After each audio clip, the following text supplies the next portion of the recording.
Okay, we're here in Snow Hill, Maryland, the hunting lodge of the famous Dr. Will Regine, champion radiation oncologist known throughout the world as the only radiation oncologist who hunts.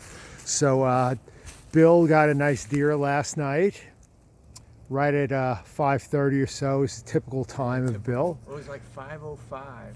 Well, it's really, I think it's the first time me and Vin have hunted together with rifle here. Yeah, that's true. It was a second rifle season. It's like January, I don't think today's January 9th or something like that, 2021.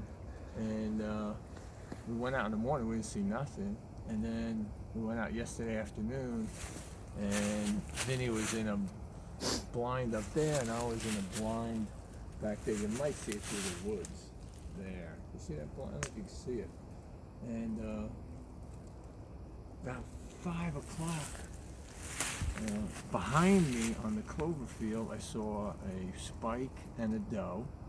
And then out here came 6 or 7 does, and then a nice big bodied buck, but it was only a high forkhorn. So I didn't want to shoot the forkhorn. In the meantime, I'm getting texts from Vinny. He's seen a bunch of deer. How many deer did you see? All in at least 10. 10. Including one So spike. I picked out the biggest looking doe because can't eat the horns, and Julie's an amazing chef when it comes to preparing venison. My kids love it. So I very calmly I had my muzzle loader that I loaded again last week, and I didn't discharge. I figured, why waste the bullet? And when I shot a doe last week, it was face on at about 100 yards, and I shot with the muzzle loader, and I dropped it, didn't even take a step. So this was a broadside shot. This was probably about 120 yards, but I felt I was so confident from the week before. I shot, and all I saw was tails running. The buck went to the woods closer to Vinny, and then all the other does came in here. And then by the time I shot, it was about 10 after 5, and me and Vinny, we learned a lot from our trip to Kansas this past year. That, you know, if you hit the deer, you don't want to push it. You usually want to wait at least half hour to 45 minutes. So it was dark, and we knew the temp was going to get below freezing. So we said, well, we'll just go in, very confident that we got our new advice on tracking deers. And so we didn't do anything last night. Had a nice dinner, usual.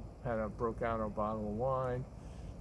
Didn't do any celebrating. Came out this morning, usual time. We were in our blinds by 6, and then we decided by 7:30 we would go look for the deer. And it is 7:55, and here's a deer about 25 yards into the woods, probably about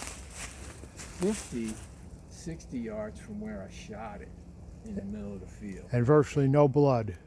Yeah, no blood. Leaves are brown. We got lucky. You could look at the splatter. It must have bumped into this tree here. And I don't know how it turned around. There's a little bit of blood on the leaves over here, and then you see some. Maybe it was leaning up against this tree to catch its breath or for rest. Moved a little further. This is the exit wound. Right in behind the shoulder, so maybe there's a little angle. He's frozen stiff. She's frozen stiff. So it'd be interesting to see where the entry wound is. Let's see. Oh, Vinny can see anything? No. Oh, he's leaning. He's trying to stop the blood. It's all covered. Oh, there it is. There it is. Right behind the shoulder blade. Good shot. A lot of blood. And meat on the table. Yeah, there we go. Right.